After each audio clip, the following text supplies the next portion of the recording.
Assalamualaikum warahmatullahi wabarakatuh. Selamat pagi, Ibu-Ibu. Perkenalkan, saya Feni Maisari Walvarianto. Saya perwakilan dari Universitas Aisyah Yogyakarta dari Prodi D4 Keperawatan Anestesiologi. Jadi, tujuan saya datang ke sini dan mengumpulkan ibu-ibu di Balai Desa ini itu untuk melakukan penyuluhan kesehatan tentang virus corona. Nah, sebelum kita mulai, ada baiknya kita baca bismillah dulu. Bismillahirrohmanirrohim. Yang pertama, apa itu virus corona? Apakah ibu-ibu sudah tahu apa itu virus corona? Tahu, tapi sedikit, Mbak. Baik, di sini saya akan jelaskan ya, Bu. Jadi, coronavirus adalah kumpulan virus yang bisa menginfeksi sistem pernafasan dan pada banyak kasus, virus ini hanya menyebabkan infeksi pernafasan ringan seperti flu. Namun, virus ini juga bisa menyebabkan infeksi pernafasan berat seperti infeksi paru-paru atau pneumonia, lalu Middle East Respiratory Syndrome atau MERS, dan Severe Acute Respiratory Syndrome atau SARS. Yang kedua, lanjut, bagaimana virus corona tersebar? Jadi, secara umum, penularan coronavirus terjadi melalui udara, yaitu virus keluar dari mereka yang batuk dan bersin tanpa menutup mulut. Jadi, kita disarankan untuk memakai masker agar tidak terkena cairan dari orang lain. Lalu, sentuhan atau jabat tangan dengan pasien yang positif, dan menyentuh permukaan benda yang terdapat virus, kemudian menyentuh wajah seperti hidung, mata, dan mulut tanpa mencuci tangan. Next. Nah, bagaimana sih cara mencegah virus corona? Yang pertama, dengan memakai masker. Nah, dengan memakai masker ini, kita dapat mencegah penularan virus yang menyebar melalui udara dan air liur dari orang lain. Yang kedua adalah jaga jarak atau physical distancing. Nah, jaga jarak ini membantu kita untuk mencegah virus corona karena kita terhindar dari kerumunan. Nah, yang bisa saja dari kerumunan orang tersebut ada orang yang terkena virus corona tetapi tidak ada gejala atau yang kita kenal sebagai OTG. Yang ketiga, mencuci tangan. Mencuci tangan itu perlu dilakukan di tengah pandemi karena mencuci tangan dapat membunuh kuman dan bakteri pembawa virus corona. Mencuci tangan sebaiknya dilakukan setelah dan sebelum makan, setelah dan sebelum pergi, dan setelah dan sebelum memegang sesuatu. Nah, bila kita berada di luar, sebaiknya kita membawa hand sanitizer, karena bisa saja ketika kita berada di luar, tidak ada air dan sabun cuci tangan. Selanjutnya, jangan sering menyentuh muka. Nah, bagian muka yang sering kita sentuh itu biasanya adalah hidung, mulut, dan mata. Sedangkan bagian tersebut adalah bagian yang sangat berisiko untuk tertular virus corona. Jadi ada baiknya sebelum kita memegang wajah, kita harus mencuci tangan atau memakai hand sanitizer. Lalu, konsumsi vitamin. Nah, mengonsumsi vitamin ini perlu juga dilakukan, terutama vitamin C. Karena vitamin C itu dapat meningkatkan imun tubuh sehingga tubuh tidak mudah tertular virus atau tidak mudah sakit. Selain itu, kita harus menjaga pola makan, memakan makanan yang sehat, dan olahraga yang rutin. Lanjut.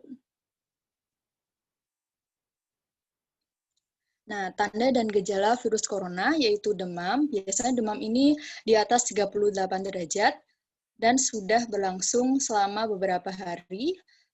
Yang kedua itu ada flu. Nah, sekarang ada tanda dan gejala baru yaitu indera penciuman hilang. Lalu yang ketiga adalah ada batuk. Nah, batuk disertai sakit tenggorokan. Yang keempat adalah sesak nafas. Jika sudah ada tanda dan gejala dari keempat tanda tersebut, ada baiknya kita segera melakukan tes kesehatan berupa rapid test atau rapid antigen dan swab PCR. Lanjut.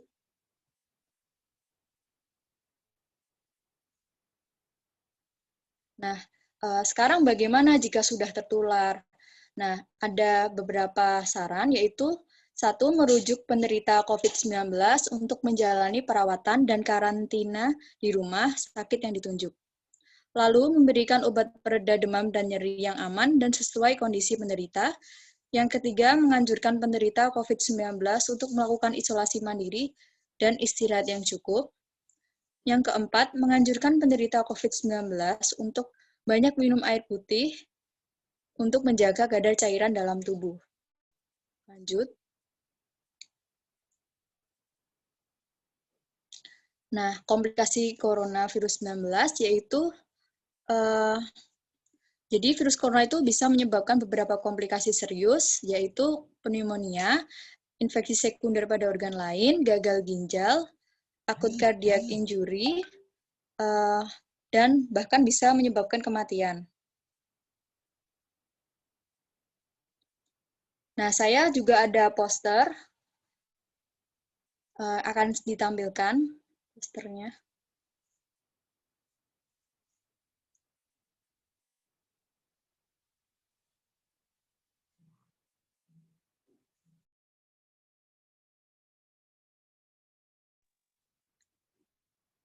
Nah, ini adalah poster yang berjudul Mengenal Virus Corona. Nanti akan dibagikan satu persatu untuk ibu-ibu yang ada di sini. Seperti itu. Nah, sepertinya ini saja yang bisa saya sampaikan. Apakah ada pertanyaan?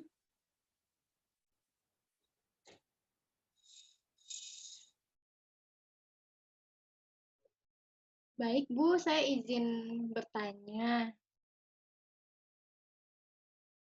Iya, ya Ibu, dengan Ibu siapa? Saya Denta, saya izin bertanya tentang kan kita itu untuk pencegahannya bisa dengan mengkonsumsi vitamin C. Nah, vitamin C-nya itu apakah harus suplemen atau boleh dari buah-buahan atau dari makanan-makanan lainnya ya, Bu? Nah, ini pertanyaan bagus. Jadi, mengonsumsi vitamin C itu bisa dari buah atau suplemen ya, itu bisa semuanya. Tetapi dianjurkannya itu untuk buah langsung seperti jeruk, seperti itu. Lalu bisa juga untuk mengonsumsi suplemen ya. Seperti itu, Bu. Ya, baik, Bu. Terima kasih. Nah, sekarang saya ada beberapa pertanyaan untuk ibu-ibu. Yang pertama, apa saja tanda dan gejala bila seseorang terkena virus corona? Baik, Ibu ini sudah menjawab dengan benar. Yang kedua, bagaimana jika kita sudah tertular virus corona? Baik, Bu Dinta sudah benar. Dan yang terakhir, bagaimana cara pencegahan penularan virus corona? Baik, Bu Eni sudah benar. Nah, sepertinya itu saja yang bisa saya sampaikan pada penyuluhan kali ini. Apakah ada kesan dan pesan untuk saya sebagai pemberi sumber? Jadi, menurut saya sudah bagus dan sudah mudah dipahami, Bu, untuk presentasinya tadi, materinya juga.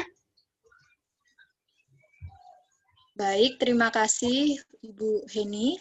Ini sudah selesai. Sebelum kita tutup, kita membaca hamdalah. Alhamdulillahirabbil alamin. Terima kasih atas perhatian dari ibu-ibu di sini. Semoga kita selalu dilindungi oleh Tuhan dan terhindar dari virus corona. Saya pamit, terima kasih. Assalamualaikum. Waalaikumsalam. Terima kasih, Bu. Iya, sama-sama.